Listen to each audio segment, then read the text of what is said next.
If you're a woman physician who has been waiting forever to do the things that you want to do, you're like, I want to do this financial thing. I want to buy real estate. I want to organize my finances. I have all these big goals. However, none of it is coming to fruition because life is chaotic. If that's you, this episode is for you. One of the things that I have found as a woman physician who went from owning multiple six figures to growing seven figures net worth within a short period of time while working as a physician, growing real estate, and now the founder of Money Fit MD, where we help many physicians own their finances and lead their money. This is something that I see very, very, very often in women physicians, especially those that are, moms, single mom, leadership positions, right? You're seeing your kids growing up and you're like, okay, like life is busy between sports, between patients and charity and leadership and volunteering and all those good things that you're doing. And some of the good things you're doing isn't just for other people, it's also for you. Maybe for you, you are someone that is you are doing coaching, you have a coach, you are in therapy, you're doing the things that you need to do to help you be well, but money is that one part that keeps falling behind.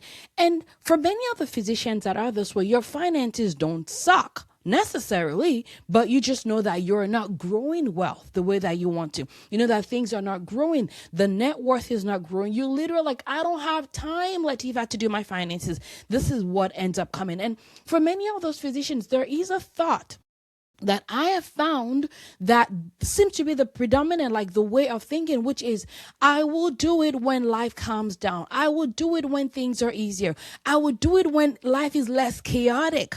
And what ends up happening is you've been waiting for 1 year, 2 years, 5 years, 10 years, and it seems like the junk is growing, but the time is not becoming more available. And now you're finding yourself in a place where you're like, Latifat, what do I do? What do I do? And one of the things that I want to highlight to you is many times we have a thought process because today is overwhelming. Today there's a lot going on. And there's something that many of our brains do when our brain goes into a place of thinking, oh, in future, it's going to be better. In future, my schedule is going to be better. In future, my kids are not going to need me as much. I'm not an expert at parenting, but I'm an expert at my N=1, and I got 3 kids. And yes, when they were babies in diapers, they could not poop without me or pee without me. But right now, they're like in their, young teenage years. We have an 8-year-old, 11, and a 13-year-old. And I can tell you that they still need me. The need is just different. Sometimes my oldest kid would go like, Mommy, Mommy, can we talk? Mommy, I want and I will be honest with you. And many of you guys that are parents may attest to this, that before, when your kids were little, maybe what they needed you with was more physical, but now what they need you with is more mental. It's you thinking about, okay, how are we going to make sure that they do well in school? They are on the right path. Their future finances is like aligning. Like now you're doing more of the mental work than the busy work, but it's still taking your time. I don't know if that's true. If that's true, if you're like, Latifat, yes, you are reading me like a book. Wherever you're watching in, whether you're watching on Facebook, Instagram, YouTube, just let me know in the chat box if you're like aligning with what I'm talking about, because that's been my own experience. Is they don't need me less, the form just changes, right? And the key is this: many times we're thinking to ourselves, I will deal with my finances when life calms down. I will deal with my finances when my kids need me less. But there's a downside to this way of thinking. Because one of the things that I like to tell people and show people, and I show my clients, is compounding is a gift from God. Compounding is what happens when you invest in your money in a way that grows. And when you're not investing, or when you're under investing, you are missing out on compounding. And what that means is that in order for you to achieve the outcome that you're looking for, in order to achieve the goal that you're looking for, you're going to have to work more. You're going to work more active hours, which means that you're more susceptible to burnout because you're not investing. So that belief that I'll deal with my finances when things calm down is expensive because it's costing you in terms of what your money could be growing in without you actively doing anything. In fact, I will tell you that if you look at the finances that you invested in the stock market, say 3 years ago, even if you don't do add more to it, that money grows over time as long as, the stock market is doing what it should be doing. So if you're not putting money in, you're literally are not engaging in the law of compounding in a positive way. But the other way that these things also can compound is, for example, if you're someone that you're ignoring your taxes, you don't have tax planning, you're not proactively paying what you should be paying at minimum for taxes, you are going to deal with more things like fees. And so now the work that you're doing, the hard work you're doing, is not going to be showing effectively moving forward as much because you are leaking money that is going where you don't want it to go. It's literally like a car emptying out its gas before moving forward. If you empty out your gas, your car is not going to last as long in terms of like the amount of time it can go forward before running out of gas because you're leaking gas. So this whole idea of I'll deal with it when I have more time is seriously costing you hundreds of thousands of dollars, if not seven figures. So it is expensive. And what I found is this. Many times people think that's what the issue is. They're like, oh, I will deal with it when things calm down. But what if the truth is life may not actually calm down? What if you don't need to wait for life to calm down? Maybe what you need is a money system that aligns with the seasons of life that you're in. So I'll give you an example. When I've had women physicians in the Wealth Village, the Wealth Village is our money community for women physicians that are wealth leaders, becoming the wealth leaders in their own finances. So these are women that are growing their wealth, they're investing, they're creating more options in their life. Freedom is their goal. And so there are times when people will come in and they're like, okay, Latifat, I know you talk about investing, because that's the goal. The goal is for women physicians to grow their net worth by investing in the things that matter to them, their freedom, their life, their relationships, their family. And one of the things that I've had people say is, like, for example, someone came in and she's like, I want to invest in real estate. I've been wanting to invest in real estate for many years. And when we looked at her life, our life was occupied, right? Our life was occupied. And so the question that I had for her is, do you think this is really the season when you want to invest in active real estate? And when we came down to it, the truth is like, you know what? No. But we don't want her to keep missing out on compounding. So the question became, how do we create a financial and wealth building system that aligns with the season that you're in? So instead of thinking, I will get in the game when life slows down, it becomes, how do I get in the game right now?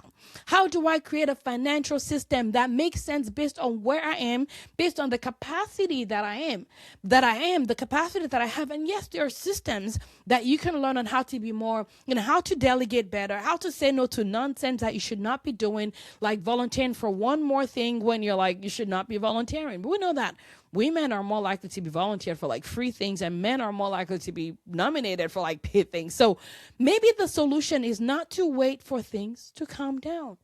Maybe what you actually just need is a money system that can work for you while life is happening.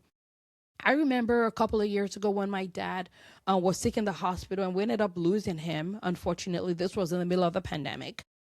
And, I was like frozen for a while. I could not do anything. I was like, I'm someone that normally likes to cook. You could not catch me in the kitchen. Like, I was just like, I was worse than stuck. I was just like, it wasn't a place of like, hey, sisterly. That's the best way that I can describe it. And if you think about it, that season life was life in. But the money that I'd invested, the money that I'd set into place, the system that I'd already built could now work for me, so that even when life was life in, I did not have to worry about my finances because I'd already made decisions ahead of time that were now working in my favor. This is how we prevent wealth gap from happening so profusely.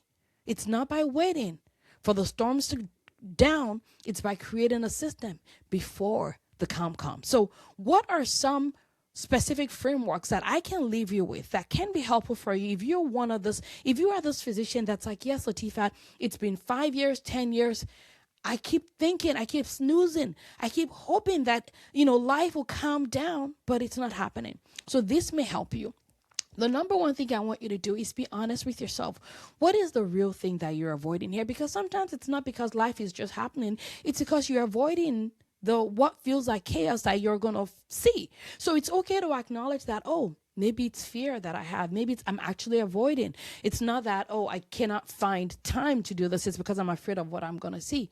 Maybe I'm worried that if I look, I may not know what to do, right? So number one is you got to name exactly what you are avoiding. And the moment that you actually name it, the power is now you've taken some of the power back from the situation. So that's number one. Number two is this. I want you to ask yourself, what's the next smallest action you can take that requires the lowest amount of energy? Because what I find is many times we're like, I want to build a huge house. I want to build a huge village. Like I want to build a huge community. But remember that even building a huge community just starts with one block. So maybe what you need to do, instead of like thinking about the big thing that you're trying to get to, is how do I just take one step now, one step now, one step now? One of the things that happens to me is I'm always like, Latifat, I want to exercise. I want to work out more. And there are times when it's like, oh my goodness, I cannot do it, because it just feels like I cannot even imagine myself sitting down on that, running on that treadmill or sitting down on that bike. And then I just tell myself, maybe I can just exercise for like 1 minute. 1 minute. That's it. Maybe I can just exercise for 1 minute. That's all I need to do. 1 minute or maybe 2 minutes. And that's it. Maybe I just need to put on my shoes. So for you, maybe you just need to like log into your bank account. Maybe for you, just need to like put in that offer. Maybe for you, just need to set up that appointment with that CPA, right? What is the one smallest, requires lowest energy thing that moves you forward towards that goal that you can now take? That's number two. Number three is be honest with yourself and ask, what kind of support do I need? I was speaking with a woman physician who had been avoiding her finances for many years, and life was genuinely like life-in. We're talking about loss in the family, like real things were happening, like what I went through. And so she was now in a place where she was avoiding it, and now it's having significant consequences that can no longer be avoided. And one of the questions that I asked her is this: what is one thing that you have done to completion that was not exciting, but you did it? And for this person, as it may be for you, was medical school. I don't know about you, but many of us did not enjoy medical school. I mean, there may have been areas that you enjoyed, but in general, we don't associate medical school as like the most fun experience ever. But there was a reason why you were able to complete it. So for me, some of my own secret success principles from medical school was having the right community of peers that were going in the same direction as I am was super helpful, because they not only helped move me forward, but they were my accountability partners. So that may be it for you. The other thing that happened was we set time apart to study, and we studied in rooms that had no receptions at UCSF. We called it the S jails. Literally, I have to finish this number of pages before I can get out of the S jails and call my then boyfriend, now husband, that was living in a different state. So I made sure that I created accountability. I created a set time apart. I delayed what I wanted to do, which was talk to my boyfriend. I said, if I do this, then as a result, I will call my boyfriend after. So I associated and paired it up with something that was less exciting. But the other thing that also helped our success was there was a framework, there was a system. We knew that if we went through first year, second year curriculum, third year curriculum, 4-year curriculum, there was a path that was clearly laid ahead of us that helped us with success. And so maybe for you, that's something that you need. And that's why we have 6 or 7. There literally is a step-by-step plan in there for people that are like, I want system, I want support, I want structure. And what that means for them is they don't have to waste your time trying to guess, because you know how your time is already so precious. Like, oh, what am I going to do now? No, it is literally there. Module 1, Module 2, Module 3, Module 4, Module 5, Module 6, Module 7, Module 8. And you know that when I show up here on the Tuesdays, I get the support. And if I need support in between those sessions, I just text the link that I have for support. Why? This is the question that I have. You have a system that's been built for you. So if you are someone that you're like, this is exactly the recipe that helped me make it through medical school, maybe one of our programs are for you. And you can check the link below from moneyfitmd.com/6 to 7, because that may be a system that works for you. So ask, what kind of support do I need? And make sure you get the support that you need. Number 4 is something that I'm so proud of. It is a system that I came up with to help me with my own personal finance. We have physicians, like our wealth leaders, are using the same system, and it's called the Money CEO Hour. This is literally an hour that you've set apart every week to do your finances, so that if you have like 100 hours of business, you know that out of like 100 and something hours we have in a week, you have 1 hour that is going to build your future. And this has been a game changer for so many women physicians. If you don't have a system like that, again, I'm going to put a link in the show notes so that you can access our free guide on how to create your own Money CEO Hour, moneyfitmd.com/CEO Hour, so that you can get started right now, so that you're not bearing some of those consequences, negative consequences of delaying, because everything compounds, including poop. And then last but not the least, which is number 5, is stop waiting for the perfect season. It is not going to come. Stop waiting for the perfect time. Stop waiting for the perfect situation. It is not going to come. So just as a recap, to make sure that we are on the same page and you get exactly like the problem that we just discussed right now, is you are that person that you're waiting forever for life to calm down, for things to get better, so that you can get moving towards your next level wealth goals. I want you to know that you think that there is a time in future when life ain't gonna be life in, but who knows what tomorrow is gonna hold? Who knows what next year is gonna hold? We don't know. All we know is today. And I want you to imagine, what if 10 years from now is not easier? What if you actually don't have less on your plate in 2 years? Then you're going to look back at this time and wish you had done something different. Like, I think about my life when I was like, I had one kid and I thought I was like drowning. When I had 2 kids, I thought I was like, it cannot be this crazier than this. And oh boy, do I have like more than like 4 times that on my plate right now.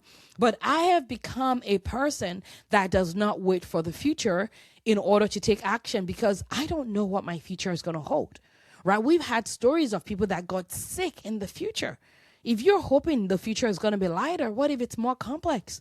And now you're going to look back and wish you had taken action when life was easier. So that thought of there's some time in the future may actually be a very, very expensive thinking process for you. And instead of that, I want you to take this framework that we have shared earlier in this episode, apply that, and ask yourself, what is one single financial decision that I will make this week? I hope this has been helpful for you.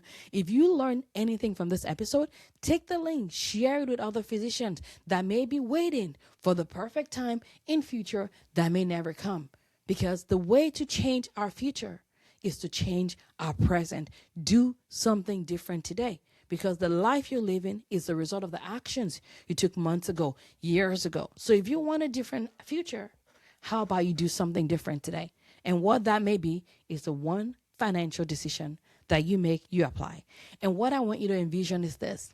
Envision the fruits of that labor coming to fruition. Imagine that one decision, that one action you have now taken.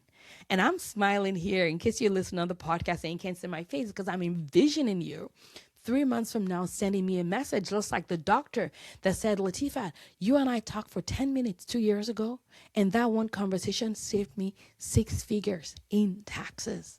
I love getting messages like that. And that could be you, but you have to do something different today.